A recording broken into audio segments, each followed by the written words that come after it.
Ladies and gentlemen, no punchy intro this time because we are talking about something that's a little unsexy, but is going to be very important in your journey, and that is niche discovery. So let me just go ahead and I'll bore you with any of the normal blabbering we do before we get into modules.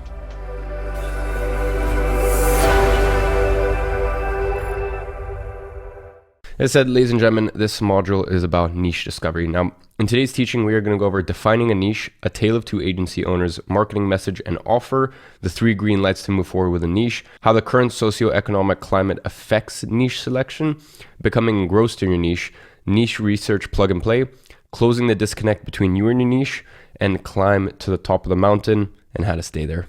So ladies and gentlemen, what is a niche? Quite simply, a niche is a segment of the market. Now, that can be a specific industry. That could even be a type of client, right? You could work with brands that only, for example, have an ethos of, kind of like what we do at gadzi.com, where we take a portion of our profits and use that for some sort of social cause. So that could, funny enough, that could actually be a niche. A niche could even be some sort of ideal client. Now, you don't want it too fragmented, right? Because you could have, for example, you could have a restaurant, that does this sort of social cause thing, and then an e-commerce business. That's too fragmented.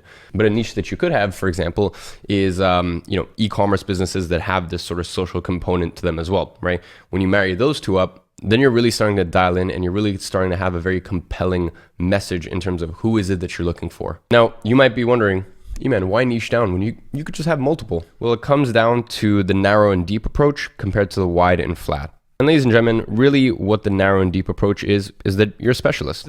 And this is why specialty tax advisors get paid the most. This is why specialty doctors get paid the most.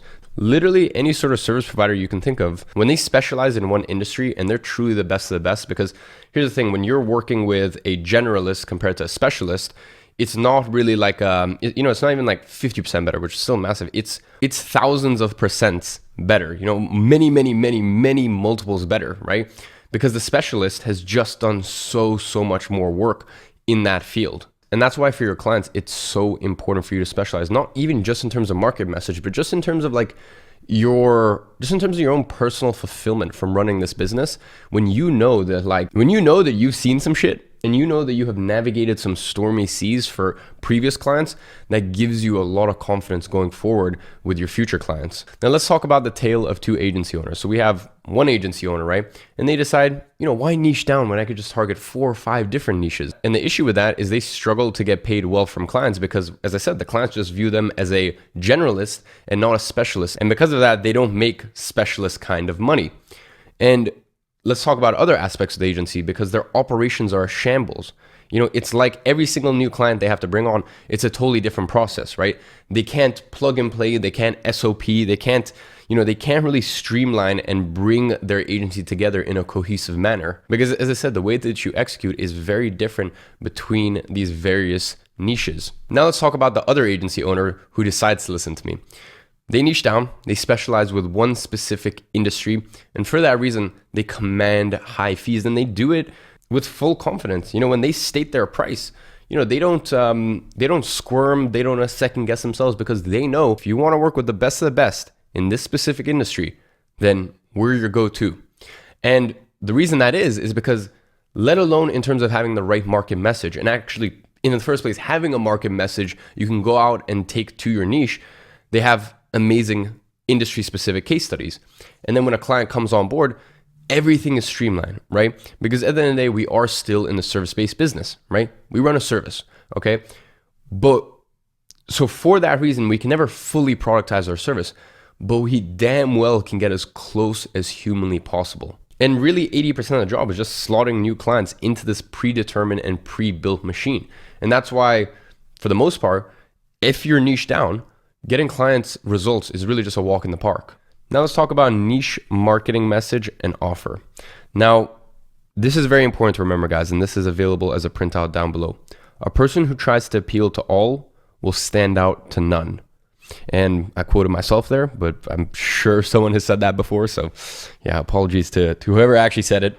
But really what you need to understand here is that your marketing message and your offer, and I'll explain the difference between the two, is probably the most important aspect of your outreach. Because as I said, it's the same thing in real life. A person who tries to appeal to all will really stand out to no one. So you need to strategically disqualify yourself. And let me just say that again. You need to strategically disqualify yourself with the people who are not your ideal target client. And ladies and gentlemen, this is where your level of thinking needs to be, right? Generalist versus specialist. A lot less cogs turning, but outputting at a much higher velocity. Now, for the first 6 months, I'm gonna go ahead and give you a hall pass. Okay, this is what you can look like in the first 6 months. Okay, you can do what we refer to in this industry as niche hop. Okay, you can bounce between a few different niches and just see what's out there, and that I have no issue with whatsoever. But after 6 months, you gotta lock in on one niche. Before we actually go ahead and decide on a niche, there's 3 things that need to be a green light in order for us to actually, qualify that niche as worthy of going for. Now, the first one is this client making $5,000 a month or more? So for example, if you're working with, I don't know, like imagine you're working with like a cello instructors, that really wouldn't be a good niche because, for the most part, they're not really usually making over $5,000 a month or more. Same thing with, 99% of personal trainers. I have seen people in the past to work with personal trainers and it has worked, but I would steer away from, I even worked with them a lot back in 2017. But as a general rule, they need to be making at least $5,000 a month or more. And especially if they're like brick and mortar business or an e-commerce business, they need to be making substantially more than that. Next question is, are you passionate about the niche, right? If you're passionate about the niche, it's not an absolute must, okay? But it definitely is a big, big factor because you'll speak the language. And, let's really just talk about why being passionate about the niche is important. First things first, you'll be excited to deliver results for them, okay? Because it's like, you kind of almost have a bit like it's, for me, even with a lot of the clients we work with, like for me, it's, I'll start talking about their business and, I can literally think of one sales call I had yesterday and it's like, I get excited just almost helping them build their business with them, right? Because like, I love the inner workings of their specific business. 80% of our clients are e-commerce businesses, 20% are education companies. The sales call I had yesterday was with an education company and like, I get fired up, right? Talking about their business because for me, it's I love online education. That's probably the thing I'm most passionate about. Then second, the client will know you have a deeper reason / passion for his business. And I think that's really, really important, right? When you're working with clients and as I said, it's not an absolute must, okay?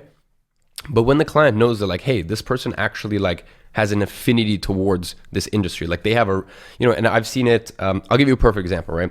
I was talking to someone and they were thinking of what niche to go into. And they were thinking of going into, working with dentists. And I asked why. And they go, it's because I had really terrible confidence growing up. And my dentist, managed to fix my smile. It did take a couple years, but, now I have incredible teeth. And in fact, people compliment me all the time on my teeth. So that is immensely powerful. If you just tell that story to every single dental client you work with, as I said, it's so powerful. Now, I will say, for me, when it comes to, for example, e-commerce businesses, which is the bulk of our business at this point, I don't really have any deeper why. I don't really have any deep meaning behind working with them. Whereas, when we used to be working like 70, 80% with info product businesses, they knew, I explained to them, especially, in most of the cases, they came in from ad in a funnel, so that they didn't necessarily know about gradiency or like why education is important to me or like the fact that I dropped out of high school, but like online education and self-education was like kind of my way to where I am today, right? So, I was able to explain that and I was able to explain the schools in Nepal and I was, they could really sense that I had a deeper purpose and a deeper passion when I'm talking about how happy it makes me that there's now a platform for people who have actually done it to teach it, right? So as I said, this is one benefit and it doesn't, at the moment we're killing it with e-commerce businesses and I don't really have any sort of deeper meaning or deeper why. So it's not 100% necessary, but it definitely is something in your arsenal that you can use. And last thing is you'll probably already speak their language, right? Like it'll be very easy for you to understand the terminology and like even just like little insider words that like you only understand if you're in that industry or just like in every industry, every market, there's even just like inside jokes, right? So, these are really the 3 biggest benefits. And this actually brings us to question number 3. And question number 3 is, do you understand the mechanics of the niche, right? And this is, to me, this is a non-negotiable, or at least you need to be able to do it once you get into the niche. Now, as you are starting to learn about the niche, you could go very blindly into something if you guys want to. Like if you were just like, hey, you know what? That niche looks cool. For the most part, I don't recommend it. I recommend you go for one that you're either passionate about or one that you have a competitive advantage in, right? So let's say, for example, your dad was a real estate agent. Well, hey, that's a massive competitive advantage right there. Or let's say your brother works at a car dealership. Hey, that's a massive competitive advantage because like you actually understand the ins and outs of the business, right? For me, that's actually why I targeted infoprog businesses and education companies, because I was running one. So I was like, oh, like this is, why am I working with gyms? Like this, I realized this back in early 2018. I'm like, why am I working with gyms? Like, because with that one, I used the model of, oh, it's something I'm passionate about. I understand the terminology, this, that. And then I decided, hey, is there something I have a competitive advantage in? And for me, that was I was already running a education company. So once you ask yourself those two questions, and those are really the two most important questions you should ask yourself when picking a niche. And once you've done that, that really gives you a good compass as to where to go next. Now, you may have there may not be an answer to either of those. There may not be a niche where you have any competitive advantage in, and there may not be a niche where you're particularly passionate about it outside of the agency world. And if that's the case, then that is totally fine, right? Because we can learn and we're going to soak up as much knowledge as we can about this specific niche. So as I said, those three things really need to be a green light for you to move forward. And a big one, as I said, is that $5,000 a month. Like, are they making $5,000 a month? And I'm talking in that case, usually if it's a service-based business. Obviously, if it's a brick and mortar, they need to be making way more than that. And ladies and gentlemen, I hear all the time, local lead gen is dead, right? I hear everyone say e-commerce, you got to do e-commerce, this, that. I think I've already mentioned this publicly, but once the craziness of AN finishes and I can move on to the next thing, and I think maybe I even mentioned this in the last module. Once this is all done, I'm actually starting a sister local lead gen agency. Why? Because I think I could be making just the same amount as my e-commerce agency with substantially less work and substantially less headache. Because even though my niche is e-commerce, you need to understand that every single business is different. Like e-commerce is a funny one because it's not actually technically a niche. It's more of a umbrella, right, of a company. Like it's a company type. So just understand, if you want to work with local businesses, that's fine. The biggest thing I'll say is just work with high ticket local businesses, right? So we're talking dentists, real estate agents, insurance companies, car dealerships. The list really does go on and on. Really, the ones you want to avoid are the cafes, the restaurants, the personal trainers, potentially even the gyms, unless there's a really good USP or there's really good like sort of bundle packages that they do. So that way there's a flip over of revenue very, very quickly. So it's not that local lead gen is dead. It's just you want to avoid low ticket local lead gen, which, by the way, same thing applies to like the infoprog space. Like, if working with education companies, is a great niche to work with. It's just you don't want to be working with low ticket infoprog or education companies. So it's like, it's not really about online versus offline. It's just about low ticket, right? Like just in general, low ticket sucks. And it's really hard because, most of the time you're breaking even or going in the hole on the front end, but that's the whole business model, because then you make all the money on the back end. And, but sometimes that's very hard to explain to a client, right? Or clients, like very few business owners know how to do that, break even on the front end or even lose a bit of money on the front end to make crazy amounts of money on the back end. So as I said, really apart from that, it's just the two questions. Is there something that I'm particularly passionate about and I know a lot about already, or is there something where I have a competitive advantage? Ask yourself those two questions, and if the answer is no to both of those, then that is really where you can just start to just go into exploration mode. Because the world's really your oyster, and you can pick a few different niches and see what comes to you. So here's some examples of common/profitable niches.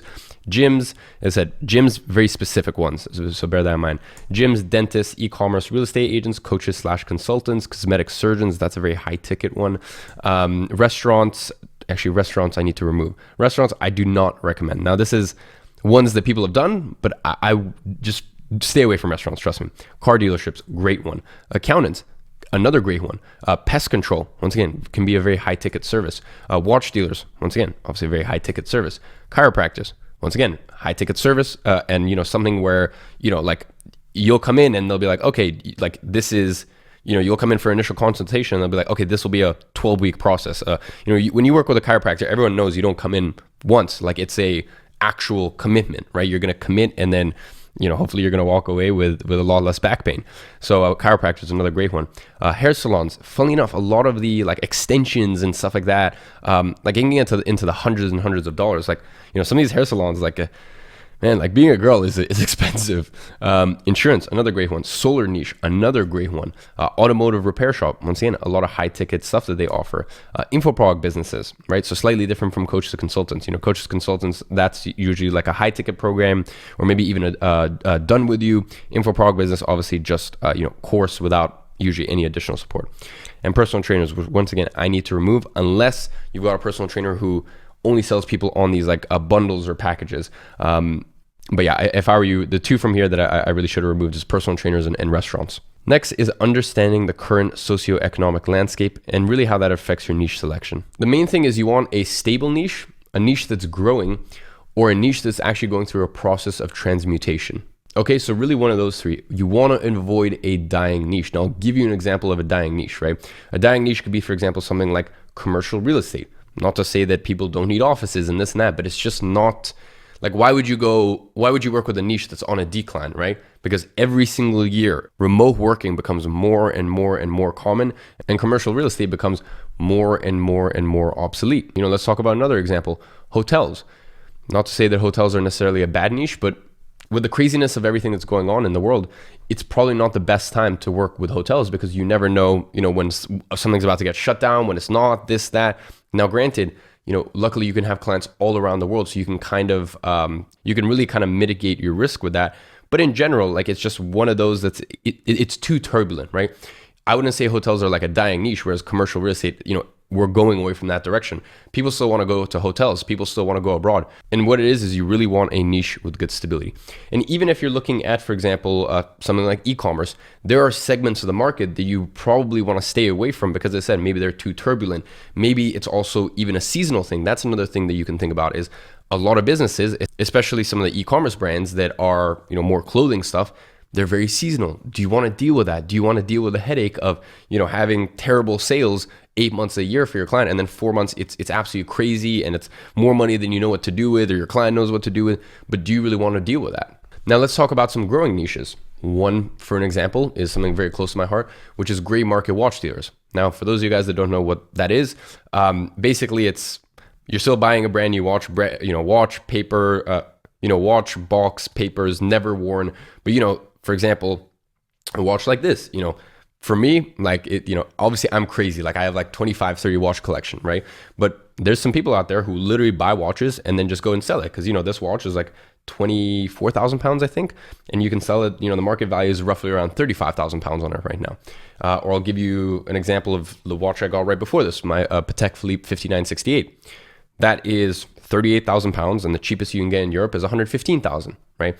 So what these gray market dealers do is obviously they, buy and sell watches, and it's still under a very premium experience. I usually have a better time unless I'm going to Richard Mille or Patek Philippe. They're great. Like I love their experience every single time. I have a better experience in gray market dealers most of the time than I do a Rolex, right? A lot of these gray market dealers are great. Like it's as I said, very, very premium experience. So that is one that's growing because the watch market in general is growing. More and more people are buying watches, and there's people who buy many, many, many watches, right? And so there's watches being sold, used watches back and forth, et cetera, et cetera. And yeah, gray market dealers are a great one to look at because, on just your basic steel Rolex, they're always making $1,000. And then on, pieces like, $100,000 Patek Philippe, you're aiming usually between 6 to 10%. So they're making anywhere from $6,000 to $10,000. So once again, a really good high ticket service. Another one that's really growing is info product online education companies, right? So obviously that's a market that grows every single year. There's also more saturation, but nonetheless, the people who are doing well, which is the clients you'll be working with, things just get better and better for them every single year. And I can tell you that, working with many, many education companies. Now, even within specific niches, as I said, specifically within e-commerce, there are growing sort of segments of the market. And this is all stuff you want to look at, and you want to avoid, as I said, unstable niches or niches that are very slowly on the decline. Then there's industries going through transmutation. So what transmutation means is that basically just changing in like form or like form, essence, or like substance. And 2020 really forced a lot of businesses to either die or evolve, right? And really to transmute. So I'll give you a perfect example, gyms, fitness studios, et cetera, et cetera. That is an industry where a lot of people are taking at-home workouts. That doesn't mean that industry is dead. It just means you're going to have to accommodate, and you're going to have to bear that in mind when you're working with those sort of clients. Another example is real estate, right? Because people have gotten more and more comfortable doing these really HD, like, high definition Zoom walkthroughs where, the real estate agent has like literally like a 4K camera and they're feeding it through via Zoom to the client. So that is something to bear in mind. And that may have a lot to do with the way that you communicate to your clients. And then the way that when they actually become clients, the way that you communicate to their potential customers and clients. So ladies and gentlemen, let's talk about becoming obsessed with your niche. You need to be obsessed with your niche. You need to find the grow your agency for your niche. And what I mean by that is it's not enough at this stage to just know how to deliver results for this client. You need to go the extra mile. You need to be a trusted confidant. And this isn't sold on the tin, right? This isn't, it's not like you come in and you say to your clients, you go, look, I'm going to be a trusted, outside of running your ads or outside of doing your SEO or your email marketing, I'm also going to be a trusted confidant or advisor. No, you're not going to come in with that sort of energy, but it's going to be this unspoken thing. They're going to realize when they work with you. And it's funny, clients started saying this to me and my team like probably 2 years ago. And I thought it was a little weird at first, but now to me, it's the biggest compliment. Clients always tell us that they feel really safe with us.